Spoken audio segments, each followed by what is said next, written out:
What is going on, everybody? It is the Icebreaker here, back with another video for some more NHL hockey content entering the 2025-2026 NHL season. So with the NHL season vastly approaching, finally here, about a week or so away, I'm going to give you guys 10 bold predictions that I have for the upcoming season of 2025-2026. Obviously, bold predictions are things that I am predicting to happen, but things that are maybe a little bit more of a reach, more surprising to most of you. So some of these bold predictions will be team-based, and others will be me alienating certain players in terms of the type of seasons that I think they will have. So without further ado, make sure you guys let me know if you agree with these takes. What do you guys think about these bold predictions? Be sure to like and subscribe as well.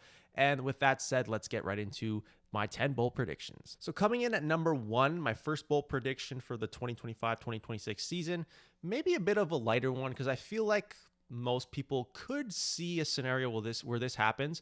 But I'm going to say that David Pastrnak is going to lead the league in goal scoring and is going to take home the Rocket Richard Trophy this season. I would classify this as bold just because I feel like David Pastrnak has become one of the more underrated superstars in the league. I know a lot of people are well aware of how talented he is. I mean, obviously 3 straight 100+ point seasons. That's nothing to shake at. Obviously, he's one of the best players in the league. But when you think of goal scoring, the top echelon guys, you think of Austin Matthews, even Kirill Kaprizov, Leon Draisaitl, even Connor McDavid. I mean, he's a few years removed from a 64-goal season, so obviously he has that pedigree to score more goals. But David Pastrnak has been a guy who's perennially been a 40-plus goal guy, even a couple years back where he had 61 goals in 2022-2023, and that in any other year he would have won the Rocket, but that was the year where McDavid scored 64. So now this could also be bold just because the Boston Bruins, are not coming off the greatest season, and I don't think there's very high expectations for them entering this season either. But just look at David Pastrnak over the course of his career. I mean, like I mentioned before, 60-goal scorer a few years back, 100+ points in each of the last 3 seasons. And just given the forward group that he is surrounded by in Boston, courtesy of Daily Faceoff here, it's even more impressive how he's consistently being able to produce 100+ point seasons, playing with guys like, no disrespect, but Morgan Geekie and Elias Lindholm, both of which are just not nearly at that level, if we're being honest. And just the rest of that forward group, I mean, he's played a lot with Pavel Zacha as well, who's had the best seasons of his career since coming over from Boston, partly because he's playing with an elite talent like David Pastrnak. So with that said, I'm very high on Pastrnak having an amazing season once again this year. I think he's going to surpass the 100+ point plateau for the 4th consecutive season, and I believe he is going to lead the league in scoring. I think he's going to have a 60+ goal season this year. Second bold prediction, and this one I think is significantly bolder than the first one, but Shea Theodore I think is going to have the best season of his career, to the point where I believe he is going to be a Norris Trophy finalist and be considered one of the best defensemen in the NHL for this season. I've always been a huge Shea Theodore fan, and I'm not going to apologize for that. I've always viewed Theodore as probably the most underrated defenseman in the league. I've always thought of him as being pretty solid defensively, but on the offensive side, he is a fantastic puck mover, and over the course of his career, especially since coming over to the Vegas Golden Knights, has been a really reliable point producer on the back end there. Now, the one knock on Shea Theodore has been his durability. He's been a guy that's been consistently in and out of the lineup for pretty much his entire career. I mean, looking at the past 3 seasons alone, 55 games played, 47 games played, and 67 games played this past season. But you look at what he does when he plays those games, his production, almost a point per game for a defenseman is pretty impressive. 57 points this past season, 42 the year before in just 47 games, so almost a point per game, 41 and 55 the year before that. But just look at his production. He's a very productive defenseman. The offense has always been there for Shea Theodore. Again, one of the more underrated guys in the league. I think if he was a lot healthier, I think he would easily be ranked as like a top 10 defenseman on everybody's list. For me, I would even argue he's top 5, but that's just my personal opinion. And if he is to remain healthy, given the opportunity with Alex Pietrangelo probably never going to play again, Shea Theodore is the for sure #1 defenseman on this team now. And just look at what he's going to do, what he has surrounding him in Vegas. They have a really stacked forward group from top to bottom. And just looking at the names that he's going to have on the top power play unit that he's projected to quarterback. I mean, look at this. Thomas Hertl, Jack Eichel, Mark Stone, Mitch Marner. Yeah, Theodore should produce a ton of points in that role. Like I said, given the opportunity, I think he's going to be in for the best season of his career. I think he could have a close to point per game season. And if he is a defenseman that flirts with 75, 80 points, I think that could be enough for him to finish top 3 in Norris voting. For my third bold prediction, I am going with Jet Greaves to steal the net in Columbus. He is going to be the new starter for the Blue Jackets, and his solid play is going to lead to the Blue Jackets making the postseason. Now, him being the starter might not be a huge bold take, just given how thin the Blue Jackets look in terms of their goaltending position. I mean, Elvis Merzlikins has been the starter the last few years, and to be frank, he hasn't quite gotten the job done in that role. And Jet Greaves, in a small sample size, has been brilliant. Now, I know he's had a pretty small sample size in terms of his NHL career. I mean, combined in 3 seasons, he's played, 21 games, or at least he started 21 games. But his numbers have been really, really good. I mean, even this past season in 11 games, .938 save percentage, goals against under 2. I mean, I think it's a big enough sample size that he's proven that he can certainly hang at the NHL level. And like I said, given the lack of goaltending depth and strength of goaltending that they have, I mean, Elvis Merzlikins not cutting it. They don't really have anybody else. Jet Greaves is just the easy target to look at and say, you know what, this guy might be the answer for their problems between the pipes. But yeah, that's been the one knock on the Blue Jackets for the last couple years, has been their goaltending situation. So I'm a firm believer that Jet Greaves is going to become that starter and be a really steady presence between the pipes there. And a lot of people are maybe not so high on Columbus, thinking that last year they were sort of lucky in terms of, especially on the offensive end. But I think they're going to build off of last season, and I think they're going to take that next step and get into the playoffs. So that's my third bold take. Bold take number 4. I understand that the Stars lost quite a lot in the offseason, but despite that, I think that the Stars not only are going to have a great season, I think they're going to win the President's Trophy. And Mikko Rantanen is going to be a huge part in carrying them there. And I believe as a result, he's going to be a Hart Trophy finalist this season. Now, obviously, last season was a bit of a weird year for Mikko Rantanen. Obviously, he got traded from Colorado after starting off the year really well. Got traded to Carolina, didn't quite work out, wasn't a fit. Even when he started in Dallas, it took a little bit of an adjustment period, but once we got to the playoffs, he showed that he is still one of the best players in the league, and he proved that he didn't need a guy like Nathan MacKinnon to be successful. And I mean, did you see Game 7 against the Avs? I mean, he proved a point in that one, right? But I don't think him being in Hart Trophy discussions is that big of a bold take when it comes down to it. I mean, you look at his production, he's been essentially a point-per-game player throughout his entire career, including 2 100-plus point seasons, and I think he's going to have an amazing season with Dallas this year. As you take a look at their lineup, obviously it's a little bit thinner compared to last season because they lost quite a bit. They had to trade away Mason Marchment. They lost Mikael Granlund in the offseason. But you look at that lineup, it's still pretty top-heavy. Jason Robertson, Rope Hintz, Wyatt Johnston, Matt Duchene, who's coming off a great season as well. They still have a ton of guys who have like 70, 80 point ceilings. Like, they all have point per game potential. But to me, Mikko Rantanen is just on another level from them. And I think his production, I expect him to have like 100, 105, 110 point season, to be honest with you. And I think he's just going to be on another level, and he's going to really lead the Stars offensively. And honestly, I think there is a lot of young guys on that Stars team that have a little bit more to prove. So, you know what?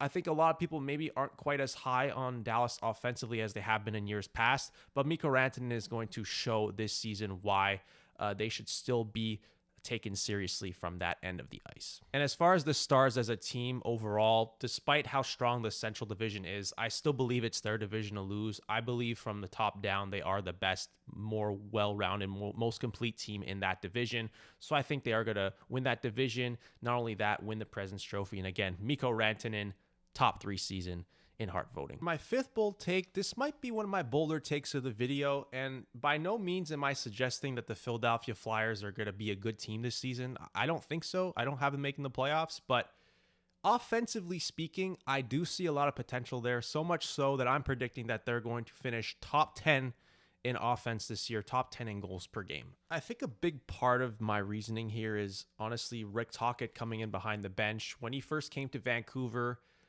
there was a huge spike from them. They became one of the best teams in the league. They won the Pacific Division. They were one of the more lethal offensive teams during his tenure there. And I think I could see a similar jolt for the Flyers with him coming in behind the bench. I do see a lot of potential for the Flyers in terms of their offense. Like I said, the rest of the team overall, I don't think is going to be very good. I don't have them making the playoffs. I think they have probably the worst goaltending in the NHL. And I don't view the defense necessarily that much better. But offensively speaking, I think this is a very exciting team. And I think a lot of people are going to be surprised with how much goals they're going to score this season. I mean, looking at this four group, honestly, this isn't that bad. Like, Tyson Foerster, to me, I think is due for a breakout season. I think he can flirt with about 30 goals. Owen Tippett has been consistently a 20 to 30 goal player. I think last season was a bit of a rough year, but the previous few years, he was a 25 to 30 goal guy, so I could see him getting back to that. Konechny has had a 30-plus goal season in the past. I know he's more of a playmaker, but I could envision a 30-goal season from him as well. Trevor Zegras, I think, is due for a bounce-back season. I don't know if he's going to score a lot of goals necessarily. I think he's more of a 20 to 25 guy, but he'll produce a lot of offense as well, probably get back to a 55 to 60-point season. Sean Couturier, I know he hasn't been the same player since pre-injury there. A few years back, he was like a near point-per-game player, but the last couple seasons, obviously hasn't been prime Sean Couturier, but at still only 32 years old, I think there's still something left in the tank for Couturier. I can envision him producing about 50 to 60 points in a 20-25 goal season. And of course, Matvei Michkov to round out that top six. I mean, he had an amazing rookie season. I could see him flirting with 40 goals, to be honest with you. I think he has a very high ceiling in terms of goal scoring. And even looking at the third line, like Bobby Brinket wouldn't shock me either if he has like a 20-ish goal season as well from the third line. So I'm very encouraged with the offense that the Flyers have right now. I mean, throughout their lineup, they look like a pretty deep team from that end. Even like Christian Dvorak, I know being a Habs fan, I wasn't all that like impressed with him. I was very disappointed during his 4 seasons with Montreal, but if you have a 35 point centerman on your fourth line, you could be doing a lot worse. I'll just leave it at that. So yeah, I'm expecting the Flyers to be a very exciting team. They're going to get a lot of opportunities, a lot of scoring chances. They'll probably give up a lot of chances in turn, but looking at that roster offensively, there's a ton of potential there, and I can really see a lot of guys having fantastic seasons, and as a result, I think they could be a team that finishes top 10 in scoring. Bold prediction number 6, despite what everyone's claiming that, Gavin McKenna is destined to be a Pittsburgh Penguin or be, with one of the worst teams in the league, I'm going to predict just a wild take here, a random take. I'm just going to say the Calgary Flames are going to win the Gavin McKenna sweepstakes and win the first overall selection in the 2026 NHL entry draft. And this isn't me suggesting that the Flames are going to be one of the worst 5 teams in the league, one of the bottom 5 teams in the league. Like, I still think the Flames, although I think they're going to regress a lot from last year, I don't have them making the playoffs or anywhere coming close to that. I still think they're going to be decent. So I don't necessarily believe that they're going to be one of the worst teams in the league. However, I could see them winning the draft lottery because we all know that the draft lottery, it's all about percentages, but a team that's, higher up in the standings that just barely missed the playoffs could end up with winning the first overall pick. It's all completely by chance. So that's just me just taking a shot in the dark, predicting that Calgary is going to be that team. But going beyond that, I don't know if there's another team that is in more dire need of a game-breaking offensive talent than the Calgary Flames, because the Flames last year were one of the worst offensive teams in the league. Obviously, they have that game-breaking goaltender in Dustin Wolf. They're going to have that game-breaking defenseman in Zane Parekh if he makes the team out of camp, and I would expect him, if he does, to make an immediate impact from the blue line. But in terms of forwards, although they got some solid prospects coming up, I think they're missing that one high-end first-line franchise caliber talent that Gavin McKenna projects to be. I mean, looking at that forward group, there's not a ton of offensive talent there. And I think Gavin McKenna is probably the best fit for a team like the Flames, who desperately need that top end guy. Now, there's other teams that project to be pretty bad, that are going to be pretty down there, in the lottery. Obviously, I'm not high on Chicago or San Jose, but they have their franchise altering talents. Pittsburgh projects to be pretty bad. I mean, other teams that could use a franchise first line center that come to mind: Seattle Kraken, the Nashville Predators. But like I said, I think Calgary is also in desperate need of a player like that. So I'm just going to predict, shot in the dark, the Calgary Flames will get Gavin McKenna. Bold prediction number 7. This is somewhat of a hot take just because I think the Central Division is a very strong division. So I'm not sure how high certain people have this team, but I'm predicting that the Utah Mammoth are going to make the playoffs for the first time in their history. I mean, last season they took a huge step forward as the Utah Hockey Club, their first season in Utah. They finished with 89 points. They missed the playoffs by about 7 points, but you know what? They were kind of in the fight for the majority of the season. They were really knocking on the door. And just looking at the talent that they have throughout their entire lineup, I think this is a playoff caliber team. I mean, the forward group to start projects to be pretty solid. Dylan Guenther, Logan Cooley, JJ Peterka, Clayton Keller, Barrett Hayton, and Nick Schmaltz as your top 6. Could have worse top 6 in the league. This is probably a top 10 first 2 lines in the NHL. Off the top of my head, this is definitely one of the better ones for sure. Even their third line looks pretty solid. I really do like Lawson Krause. I think he's going to have a bounce back season. McBain, Carconi, not too shabby. And I think a healthier defense, getting back John Marino and Sean Durzi, especially if they play more games, they'll be a much more complete team. And with Karel Vedmelka as the starting goaltender there for the Utah Mammoth, I think this team is definitely going places. And as soon as this season, I think they're ready to take a step forward and get into the playoffs. Now, they're still a relatively young team. I don't think they're going to be an elite team by any means. If anything, I'm probably thinking they'll probably finish in a wild card position. But regardless, that's still good enough to make the playoffs. And I think this team is definitely playoff bound for 2026. So bold take number 7, Mammoth going to the playoffs. Bold prediction number 8. And I am very shocked that I'm even saying these words. But with recent news surfacing for Alexander Barkov missing probably the entire regular season after getting surgery on his knee for, his ACL and MCL, he tore both of them.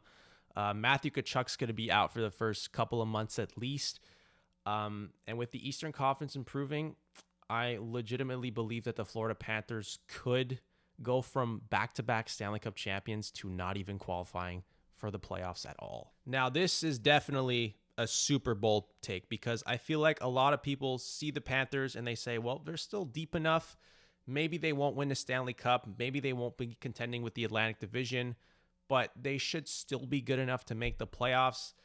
I'm sorry, no matter how you slice it, any team that loses their top line center for that long, it's going to impact them significantly. I don't care how deep of a team you are.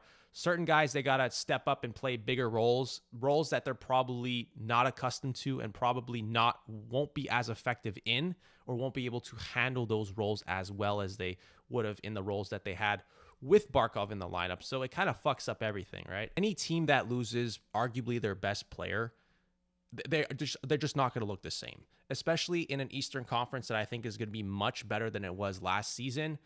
Sam Bennett, is he a number 1 center? I mean, he's a good player. Obviously, he steps up in the playoffs. In the regular season, he's about a 50-point guy. Is he a top-line center, point-per-game type of guy and a good two-way beast like Barkov is? No. Like, he'll do his best, but he will not replace what Barkov brought to the Panthers. Like, the rest of the lineup is not too bad. I mean, the bottom 6 is kind of whatever. But look, they still have Verhaeghe and Reinhart, Lundell, who still has a bright future and I think can take his game to another level this season. But again, Marchand, 37-year-old, more of a pedestrian in the regular season, stepped it up in the playoffs, but I don't think his point-producing days are definitely over in terms of the regular season. So yeah, this is definitely, these are huge shoes to fill with Barkov being absent, and especially with Tkachuk, who's going to miss. I mean, they're saying at the earliest he'll be back December. He could even miss the first half of the season. And then you look at the goaltending. I mean, Sergei Bobrovsky's 37 as well. Like, he's been more so pedestrian in the regular season as well. Yes, again, in the playoffs, these guys all step up, but they have to make it there first. And Bobrovsky just hasn't been at that level in the regular season the last couple of seasons. So I don't know if I see them as a good enough team to get in. I mean, defensively, they're still fine. Oh man, it's tough to predict this, but like any team that loses a player like Barkov, like it's hard to recover. I mean, you take Suzuki off the Habs, you take McKinnon off the Avalanche, you take McDavid off the Oilers. They are not going to be nearly as good as with those players in the lineup. It's the same exact thought process with the Florida Panthers. So look, I could probably eat my words with this one because the Florida Panthers, they've proven it again and again that they can withstand tough injuries, and their depth could step up even more so. They could be a team that gets off to a hot start, and this already looks like a stupid freaking take.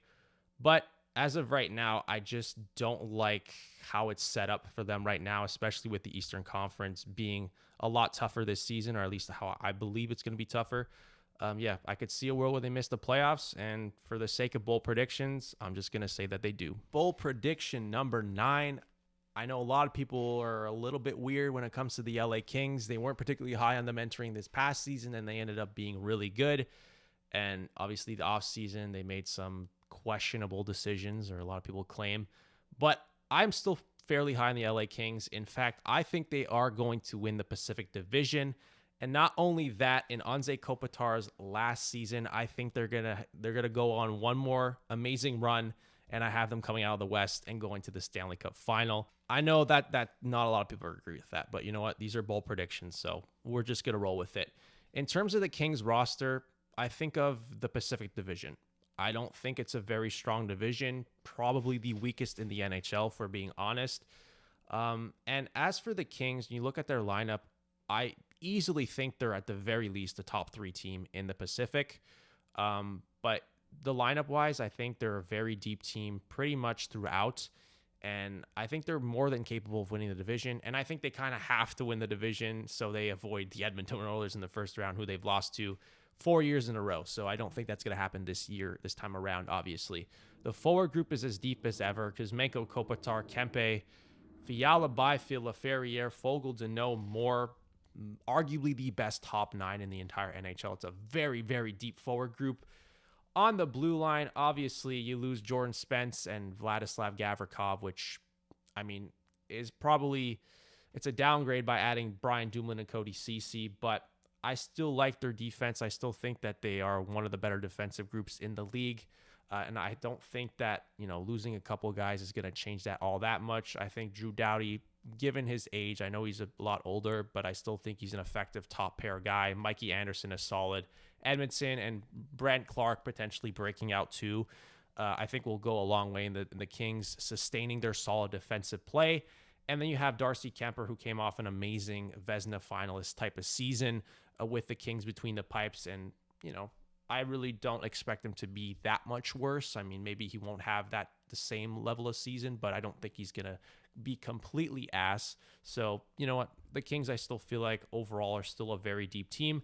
And I think they're more than capable than at least win the Pacific, right? But in terms of them coming out the West, I mean, there is a lot of contending teams in the Western Conference, but to me, it's a very wide open conference. There's a lot of teams where I'm like, yeah, they have the talent, but are they capable of getting over the hump? I mean, Edmonton's been there the last couple of years. I don't care for their depth still, so I'm still questioning them. Vegas, it's been a couple of years since they won the Cup. Can they get back there? Is Dallas going to get over the hump? Is Colorado, can they get back to where they were in 2022 despite their depth issues since then? A lot of questions with certain teams. And the Kings, yes, they have their fair share of questions. They have their fair share of issues. But I just feel like there is an opportunity for them to be a lot better than people expect and to maybe make some noise in that Western Conference, especially just for the vibes, for the fact that Anze Kopitar, who's won 2 Stanley Cups with the Kings, being one of the better two-way centermen of all time, quite frankly, him being in his last season, I'm kind of just going off that narrative, they give him one last amazing run. They have the team to do it. So that's why I have the Kings coming out the West this year. And for my final bold prediction of the video, I got Igor Shesterkin putting the Rangers on his back, getting them back into the playoffs, and taking home the Hart Trophy and the Vezina Trophy as well. Look, it's no secret that the New York Rangers were a complete shit show this last year. Only getting 85 points, missing the playoffs quite comfortably. Really disappointing season given the previous year that they had, winning the President's Trophy and going to the Eastern Conference Finals.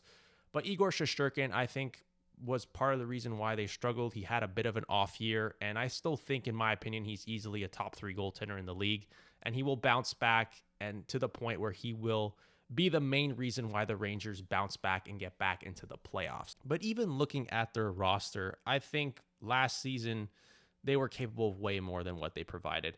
I think up front, they are still a very solid team, especially their top 6, I think, is among the best in the entire NHL. And I think their bottom 6 does have some potential as well. Like Gabe Perreault entering his rookie season, I think there is a ceiling there for him to be a really, really good player. Juuso Parssinen, I still think, has some untapped potential. Taylor Radish is fine as well. Like overall, not a bad forward group. I think the Gavrikov addition was huge. Him on the top pair with Adam Fox, I think, will go a long way, and for the defense to be much better. I still don't love it overall, but I definitely could see a world where it improves a little bit. And I think they came out really well in the Keandre Miller trade as well, bringing in the Hurricanes prospect and Scott Morrow, who showed flashes of being a really solid defenseman for the future. I don't know if he's going to make the team or what his situation is with the Rangers, but I think they got a good player in him as well. And obviously Igor between the pipes, who I expect to be much better than last season. Like I said, if he's going to win the Hart, he's going to be the reason why the Rangers have an amazing bounce back season and get back in the playoffs. And not to mention Mike Sullivan, behind the bench there. It was a really solid hire. Obviously was a great coach for the Penguins for a decade. And I think his coaching philosophies will impact the Rangers in a positive direction. So that's why I think the Rangers are definitely inclined to have a much better season this year. But like I said, it's going to be mainly on the back of Igor Shesterkin. He is the MVP of this team, by far the best player, the most important player on the New York Rangers. And I think him having a Vezina-worthy season will be more than enough to carry the Rangers back into the promised land, back into the playoffs, and he will win the Hart Trophy as the MVP of the league. So with that, that is going to wrap up this video for my 10 bold predictions for the upcoming 2025-2026 NHL season. Be sure to like and subscribe if you enjoyed the video. Leave a comment. Let me know your thoughts on these bold predictions. Give me some of your bold predictions. Let me know if you agree or disagree with mine. And with that said, thank you guys so much for watching this video, and I will talk to you in the next one.